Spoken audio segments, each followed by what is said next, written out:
Good morning, everyone. Hope everyone has gotten sufficiently caffeinated on break. I know I needed it. My name is Laura Hunter. Once again, I am the chair for the security track, along with my colleague Sarah Roberts in the front row. Very happy you're all here to join us today. Today we've got a number of sessions in two different rooms. So just very quickly as housekeeping, we have our current panel until 11:20, and then we move down the hall to Georgetown. For Heidi Wax is doing a session at 11:30, and then we have a really long break for people to eat and talk to vendors and all the good things, and then we're back in Georgetown starting at 4:25 with Nishant and Lance and Rajiv, and it will be amazing. And so, hope you all enjoy the day. I'm going to hand over to Julie Talbot Hubbard and her esteemed panel, and they will be talking about digital transformation and zero trust identity. Thank you. Good morning, everybody. We'll go ahead and kick it off today, but we're here really to talk about zero trust.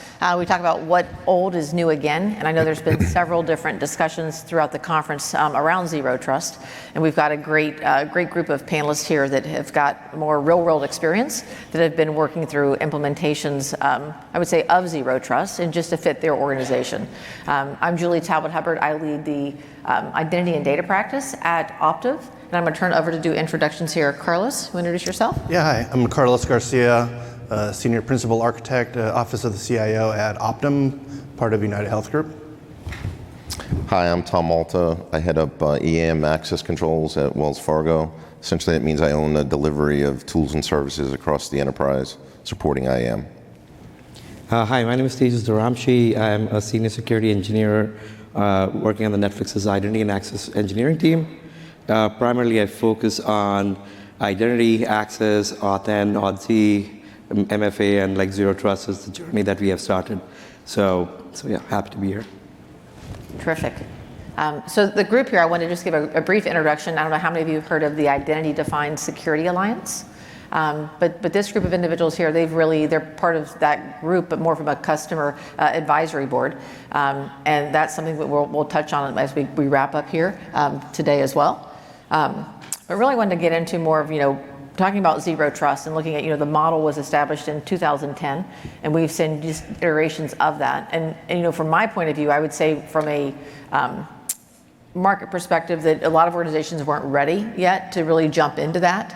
And not saying that organizations didn't see identity as a critical component of their security program, but really, in 2010, that was born out of just looking at the security breaches in general, and looking at sustained breach activity that was really tied to compromised credentials. And with digital transformation, we want to bring that in with cloud and with the perimeter basically going away as we know it, from an identity perspective, and I would say data and some other key components, the criticality of how we manage that and how we use identities really to drive our security programs and structures is becoming much more critical. So from a panel perspective, really just interested more, and Carlos, I can start with you. Do you see zero trust relevant in the era of digital transformation? Well, absolutely. I mean, by definition of digital transformation, you're talking about really opening up the floodgates, externalizing your data, trying to monetize or just find some value in the data that you have or the services you have, and exposing them out to the outside world. And as part of that, you're just increasing the kind of threat landscape by nature. And so having whether it's called zero trust or in my mind, just extreme best practices of protecting the data that you're exposing, absolutely. Thomas? Sure. So I guess as an identity practitioner, right, having been around for a while, we need to think of the perimeter as no longer the on-prem solutions, right? I mean, it's now extended out into the cloud.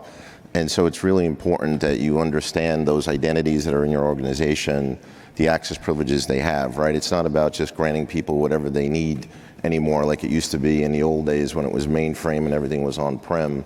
We really need to understand what those identities are doing, and kind of move from what used to be giving people everything they wanted, kind of fine-grained, to more coarse-grained provisioning, and then allow for real more just-in-time type provisioning when they're doing authorization within applications, right? So we see a shift, I think, from what traditionally was a lot of on-prem to more securing the perimeter, but also securing security from the inside out as well. I agree that zero trust is very relevant in the day of like digital transformation, and specifically how that relates to Netflix. Like we are kind of like leading the Hollywood industry in terms of taking the process of filmmaking or movie making, which has been very paper driven, very on the sets kind of driven, to moving it in a way that everything is carried out through applications, through processes. And in that specific aspect, like the show users, the crew members, all of them, they'll be basically accessing applications that are specifically built to tackle like those production use cases. And that's why we have to think differently in terms of like how we think implying trust purely based on network, or rather we move towards more of an identity-centric. So I think it's very relevant, specifically where the Hollywood industry is going. So. Terrific. You know, one thing I see from an identity perspective, when you think about from a consumerization as well, just the complexity and the amount of identities that we all have, passwords, all those components. And I think that that's where just protecting from an identity perspective, that becomes much more critical, and not just using it from a defining your security program structure and embedding it in, but also the protection components around that.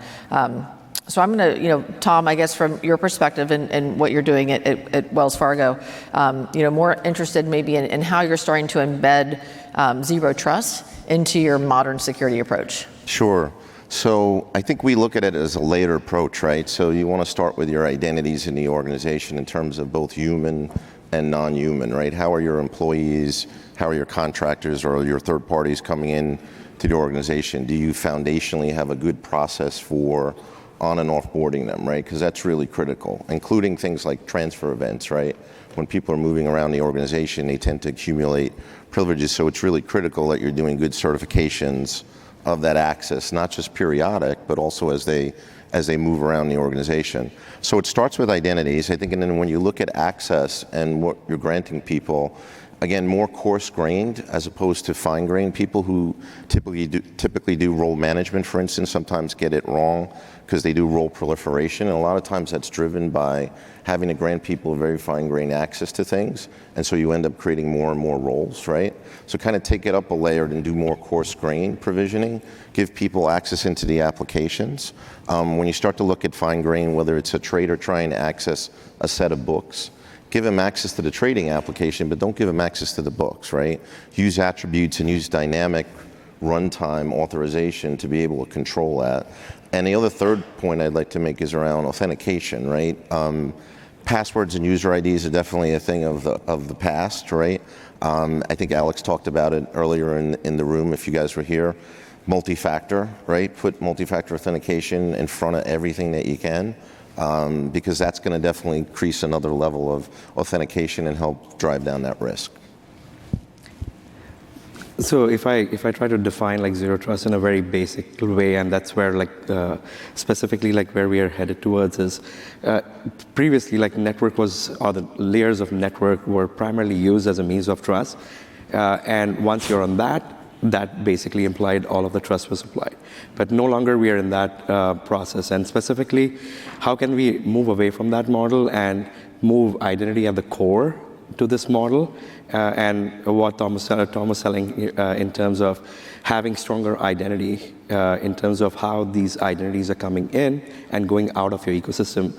That's where I feel like most of the organization actually leave that as a gap, meaning they don't have stronger provisioning and deprovisioning aspect, and you let the floodgates open and just things keep coming in.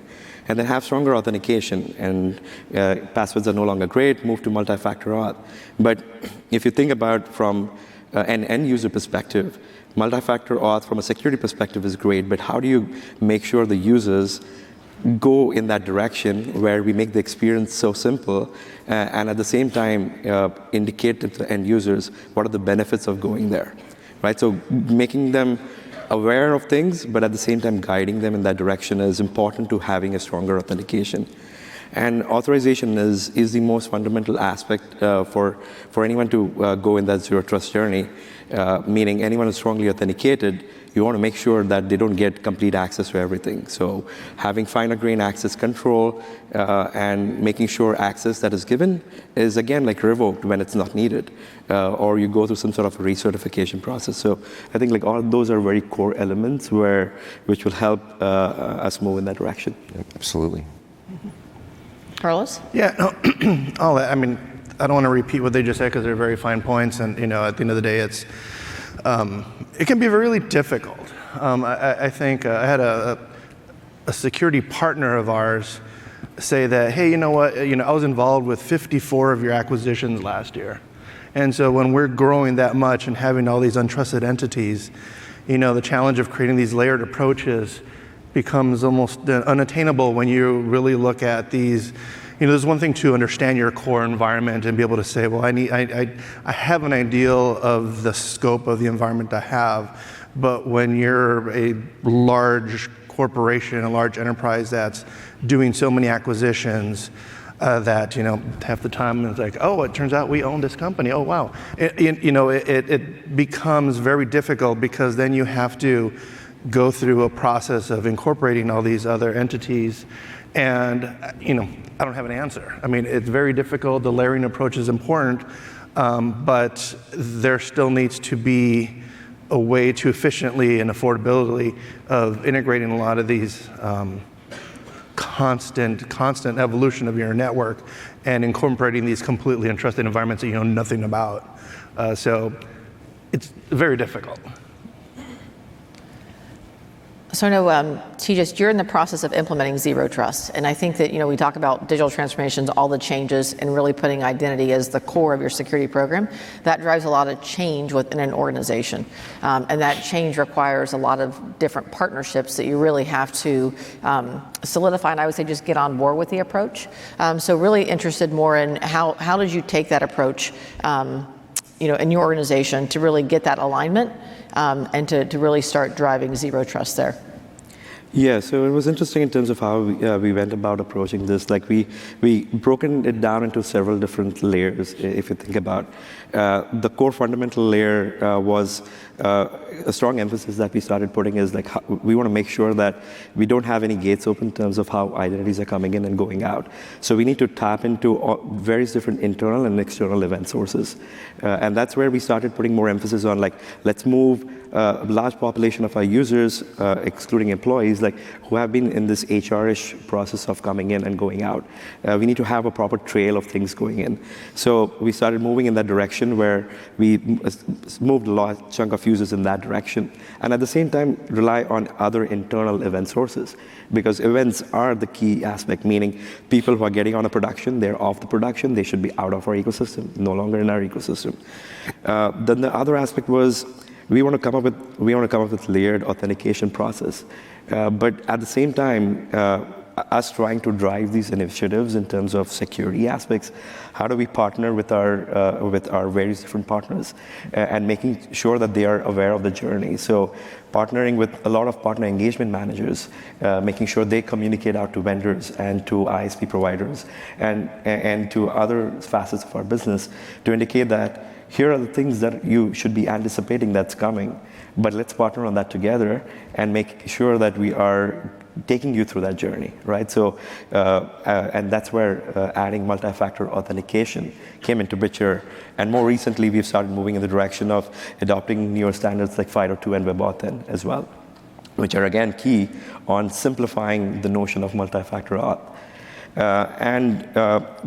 Specifically the nature of the business that we are in, we have a ton of partners, and we want to make sure that we delegate out the responsibility of managing these end users to our partner admins.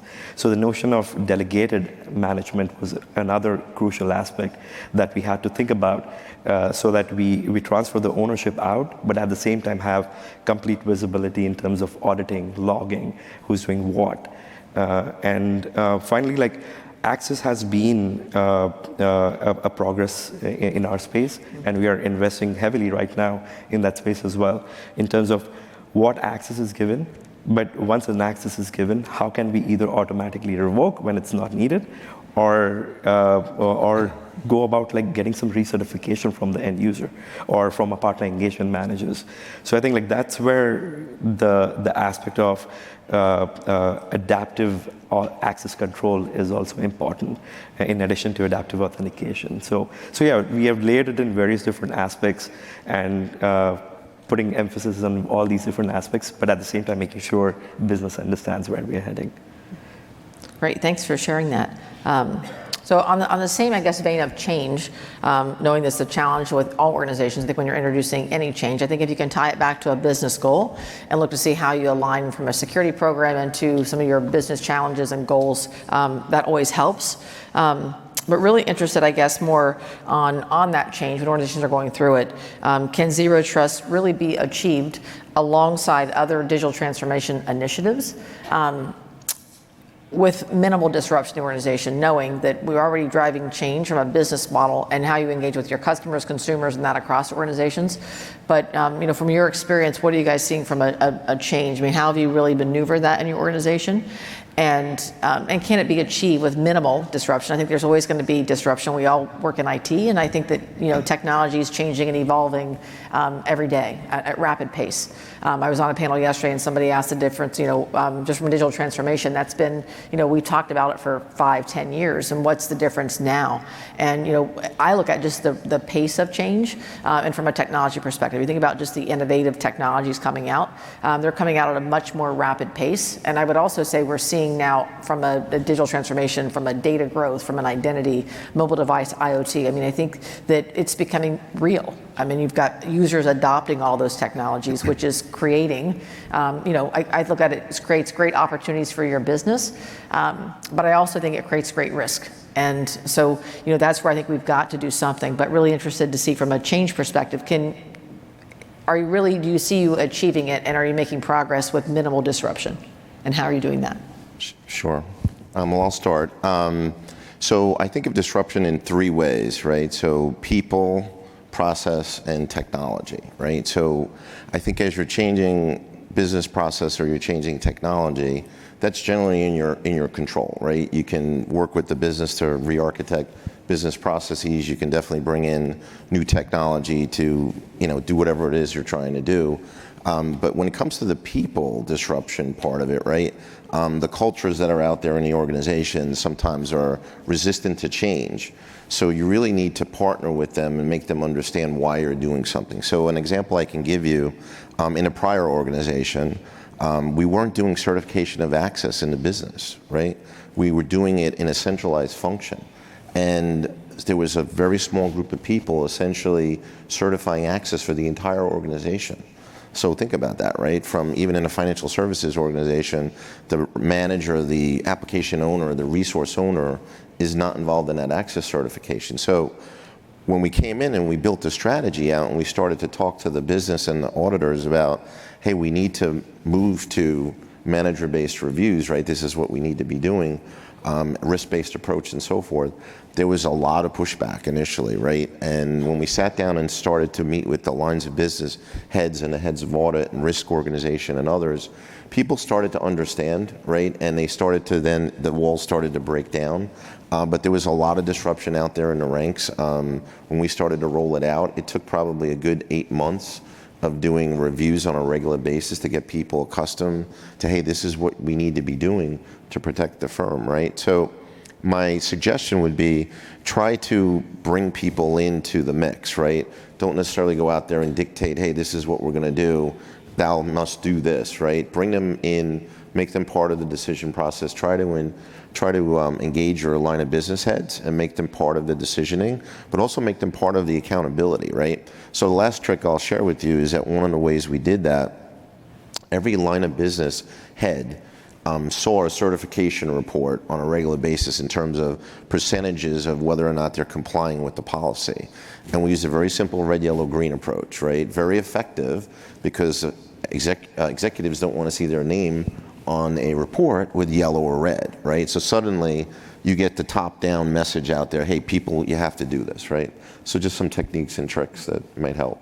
And you're spot on. I mean, mean, the kind of that story of, the people and process and whatnot. I mean, it applies to a lot of the aspects of digital transformation, because that's the same conversation around DevOps, right? And so I think a lot of the moving toward, a zero trust or just increasing the security footprint, it's not separate than digital transformation, because, I mean, it's such a vague word, but all the best practices around moving to more modern architecture, so going to a DevOps model where you have this automation, the accountability, you're pushing it down, you're getting away from, executive change control approvals, instead of talking about approving things attestations, you're talking about approving GitHub commits. Right? So it's the same story. It's about moving accountability down the stack in order to do things quicker. So I think, as part of digital transformation, where you're going through this, where you're going through a kind of re-architecture, reimagination, where you're impacting culture, I mean, just security has to be a natural part of it. You can't be doing DevOps without security in mind and then treating security as something separate where you're impacting the business twice. I mean, that's the best approach, is that you're trying to do it as frictionless as possible, but you're already creating a ton of friction, because you're telling the businesses that you have to modernize your applications in order to externalize that data that you're trying to do as part of the transformation anyway. So it's very important to have that mindset as you go through that the security is top of mind just as much as automation, just as much as everything else that makes up that complete digital transformation, and the people part of it too. I mean, a lot of it comes to with the culture, because these are drastic changes. Communication is key. Breaking down silos. I think we'll get to my concerns around silos later on, but the culture, we've done and continue to have multiple town halls where kind of the vision from the executive level of like, we must change the business, this is how we're looking at proposing it, and then having different aspects of the organization, we have them like every 2 weeks, where it's like, this week we have our cloud enablement team talking about what digital transformation means. Next 2 weeks we have security come in and talk about it. So really emphasizing the communication to the business and the development community to understand what we're doing, why we're doing it, how it impacts you, how you could be involved in some of those decisions. So yeah, the communication is so key, because the culture, without having the buy-in from everybody, you have to change their incentives to want to change, because the business doesn't want to change. You are rewarded on the ability to maintain stability. And so to go through digital transformation is to essentially say, throw everything up in the air, start over, just create chaos. And that goes against your middle management to some extent, saying like, well, that's the last thing I want to do, because the business rewards me on keeping things stable. Right. And so incentivizing, saying like, no, you have to look beyond the immediate stability. I mean, you don't want to create business disruption, but in some way you are, right? In order to do that transformation, you have to change those incentives, and to say that there is a huge benefit that going through a little bit of controlled chaos to get here is worth it, in order to really get that buy-in.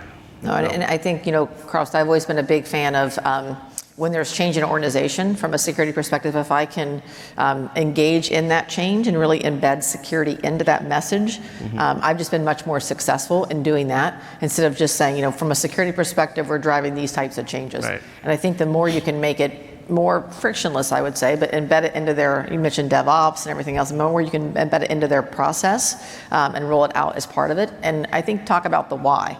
Because I think in this day and age, right, from an executive, you mentioned the scorecarding, the red, yellow, green, Tom. I think that nobody wants to see their name on that list, but I would also say, security breaches, just the amount of data growth, privacy concerns, everything. There's education out there for everybody, and I think just telling that story and putting that why, and talking more about how you're enabling the business, and these are the additional controls we need to put in place. I think the support is there. But Tejas, given that you're going through this, and just interested in Yeah, really like haven't what done it. Carlos indicated, like incentivizing is a key to this, and specifically like tapping into various different businesses and not like making one size fit all kind of a model, right? So classic example is like, as I indicated, like we're going in a rapid change in how how basically Hollywood works. So we are going through that transformation, but at the same time, we don't want to throw all these like different terminologies to these end users who have no idea. Like you will be surprised when you hear somebody, like specifically the show users, indicating that they don't want to download any additional applications. So forget about multi-factor auth. You cannot get your apps on the devices. So how can you make sure you get what you need, but at the same time not compromising the state of an account, right? So that's where tap into any existing apps, specifically when they're going towards transforming all the paperwork processes into mobile apps, web apps. How can we tap into internal applications to drive those to drive multi-factor auth? So that's another interesting aspect.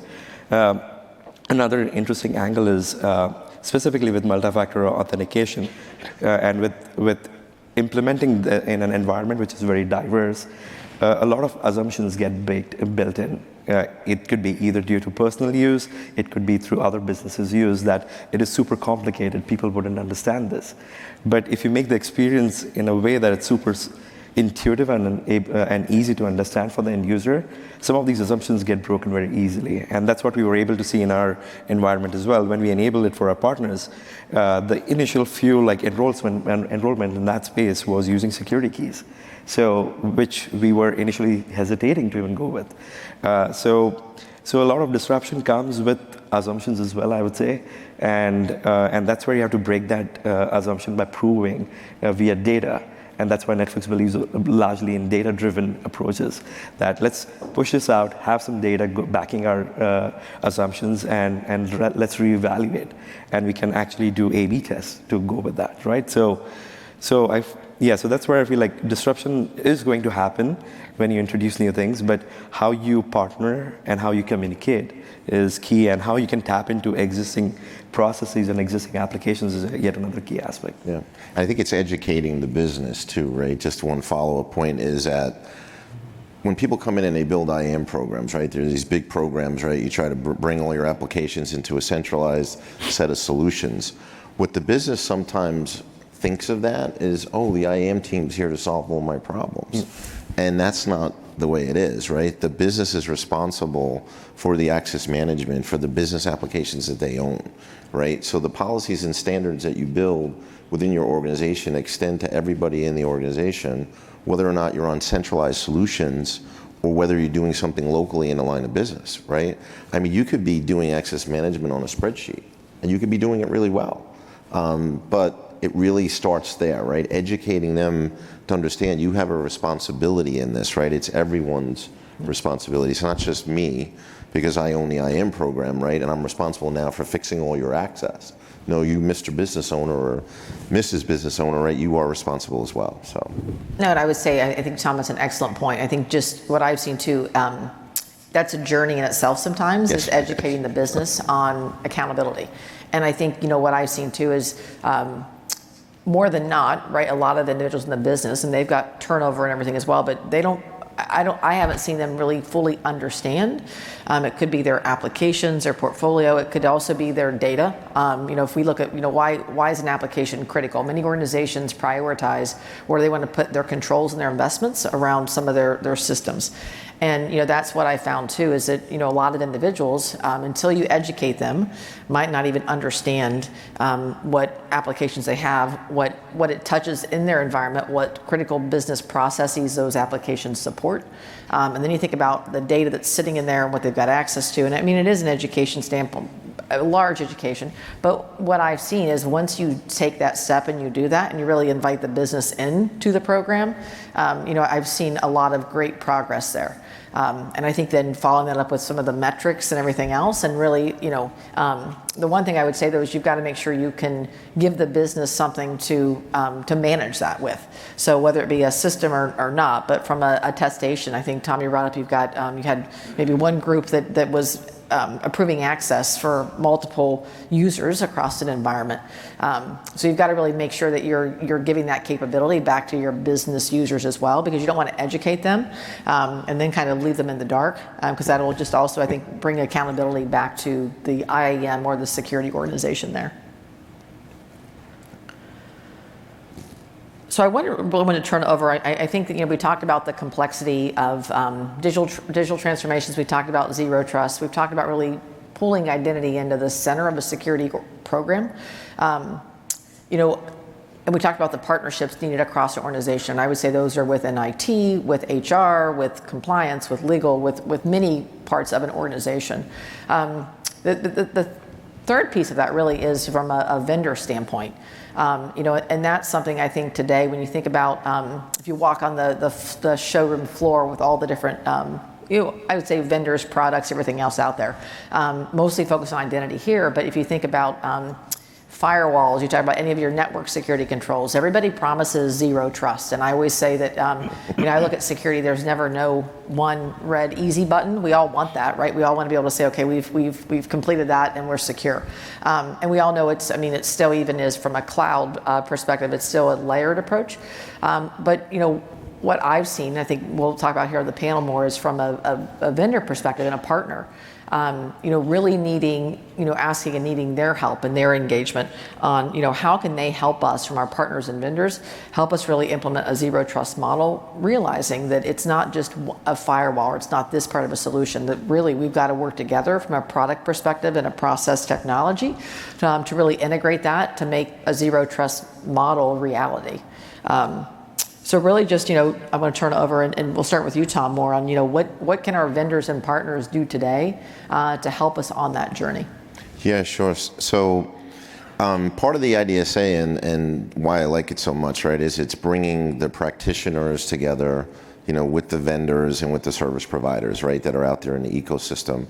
And, we're all out there for the same thing, right, to solve identity management within our organizations. And what's nice about this alliance is that it enables us to bring the vendors together with the practitioners and those service providers and really understand what are those integration patterns that are going to layer within our environment to help us engage and get to that zero trust framework, right? So whether it's a CyberArk and a SailPoint talking together to do privileged attestations, right? Getting people to understand that, hey, I did this successfully at XYZ organization. I've gotten those two vendors to work together to build the integration pattern, and now that it's successful, I want to give it back to the community, right? So that's a lot about what we're about in the IDSA. So the message out there to the vendors, right, and the service providers is to, work with your practitioners in the organizations that you support. Make sure you understand what they're doing day to day in the trenches, and then use that to make it better, right? Make the ecosystem better. Let's start to work together and publish these patterns and get them out there to people, both good and bad, right? There might be use cases where it didn't work out, and we want to hear about those too, right? So, yeah.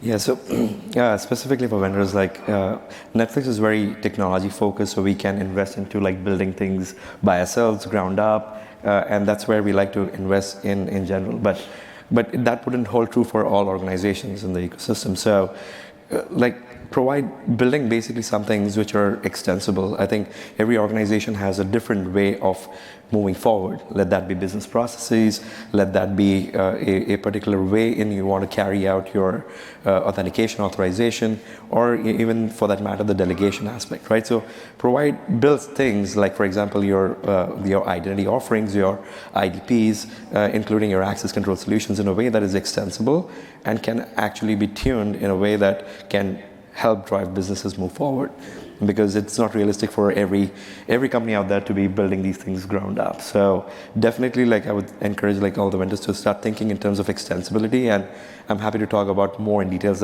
how we have extended our platform to and maybe get some experiences out of that. Yeah, I think there's two sides of this conversation, because there's the vendor and there's also essentially the client, the enterprise that's purchasing. Like Tom was mentioning, part of the reason I really like this organization is because we're trying to bring together some vendors in order to create some common patterns and hopefully influence the way that these different products, all part of, these various security domains, can work together to reach that vision of the zero trust, where it's like, zero trust, well, how do you do it? I mean, it's such a big term that it's like, where do you start? However, I will say that the problem I'm seeing is that it's still too siloed from the various security domains, both, on the organization side, on like this conference side, and also on the corporate side. So my example would be like, I remember, I think, 5 or 7 years ago at one of the earlier Cloud Identity Summits, Andre said that, we're very much an identity access management focused group, and we really need to spread out. There's no representation from more other security domains, whether it's traditional network security, whether it's, some other security domains. And that still hasn't changed too much. And so, getting to zero trust where it's all about identity now, it's like, great, this is our moment, right? It's all about identity. Finally, people can pay attention to us. Finally, it's not about just fix SSO. But we don't have, I feel like as a community, we haven't really created those relationships with the other parts of the security domain. And so the way it plays out is on the enterprise side, you have, traditional network security being like, zero trust, we got it. I mean, would they look at it from the point of view of traditional network? It's like, yes, we require every computer in our enterprise has to have a cert in order to be able to connect to the Wi-Fi, to the network. And so we've created, a strong authentication on the device. And we have these solutions from this vendor because they said they solve zero trust. And, oh yes, identity. Well, we point to Active Directory, so we got the identity part figured out. Thank you guys, go fix single sign-on.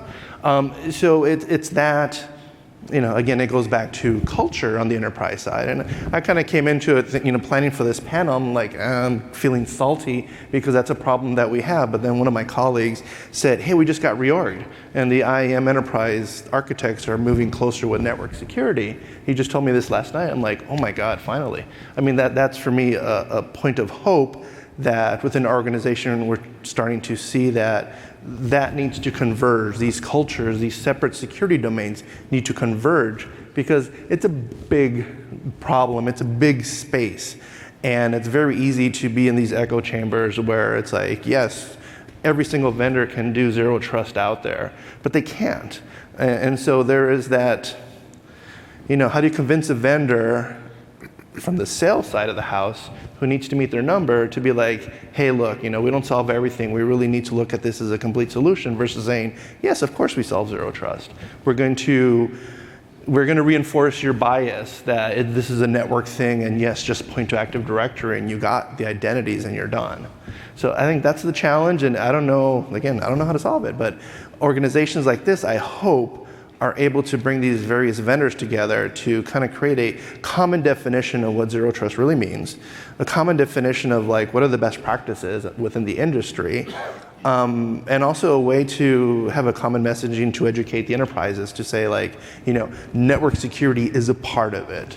Identity access management is a part of it. Data governance is a part of it. You need to work together within your organization, working together with your partners, vendors, integrators, in order to understand that it's not a simple solution. It's really a combination of a lot of best practices that have been around for a time, but really focusing on creating those common patterns of how they work together, right? So, everybody's able to slap on a sticker that says we do zero trust because nothing new has changed. It's really been about, just taking a new label of these best practices and kind of packaging them as one.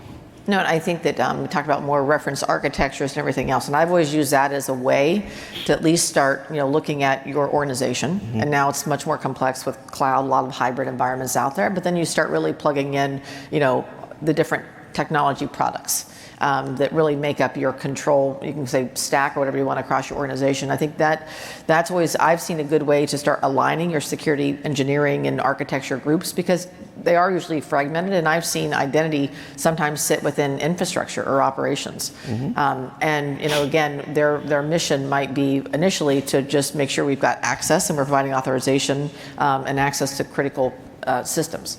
But I think that, from an architecture standpoint, and really start plugging in all the different products, and also I would say back to Tom's comment, people, process, technology, there's always a process component that's also a key piece to that.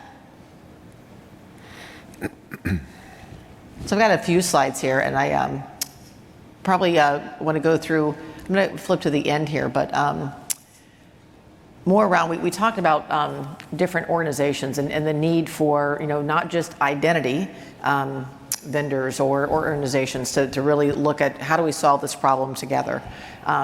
In this group here, we've got the Identity-Defined Security Alliance. I don't know if many of you are aware of that, but we've had some sessions here at this conference. But really, it is an organization, and we've got a lot of great members across more from a technology standpoint. Many of them are identity, but we're starting to really get membership from other technology vendors that see zero trust as not just an identity problem to solve, but really how do we work together from a product standpoint to make this a reality for organizations. And I really want to just kind of showcase more from a membership on the Identity-Defined Security Alliance, kind of where we're seeing it today. And you can see there's organizations out there that are not just identity vendors that are part of this, and the organization really starting to work together more to create not just from a policy, a best practice, and blogs out there, but also from an architecture standpoint, controls, those type of things that really, again, to help organizations adopt, whether it be zero trust or just improve their security within their organization. So I didn't know if you guys had anything that you wanted to share on the IDSA. I know that you are all members now as well. I'm getting started in this space, so I would let Tom go with that. But I'm super excited to get started in this space and start contributing to the community and to this specific organization, and basically help share our experiences and knowledge in this space, and also learn from the industry and incorporate into our environment as well. So. Yeah, I just want to add, I'm excited about this alliance because I've been in it about maybe almost 2 years now. And it's nice to see it grown from what it started out as to where we are today.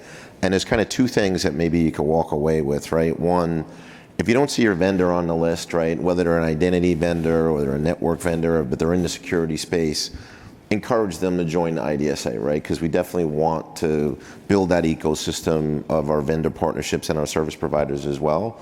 And then two, from a customer standpoint, practitioners that are in the room, we need your help, right? We need your help to help grow this. So please come and there's no money involved, right? You can just participate. It's really your time and energy towards it. So we certainly welcome you to come join us.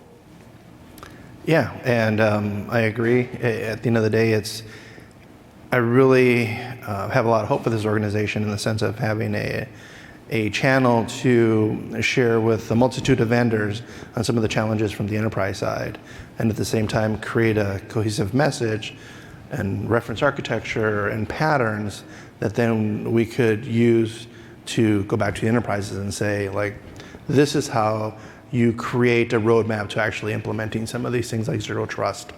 Here's a way that the vendors are actually playing nice, working together to say, okay, we got it. We understand that this is a big scope, and here's some ways to get started at it. So yeah, I'm very hopeful and really happy to be able to be a part of it. No, one thing I'll close with as well is, we talked more about identity and cybersecurity vendors, partners that are contributing to this. And they're contributing in multiple ways. I think from an executive leadership, we've got individuals on the executive advisory board, part of IDSA.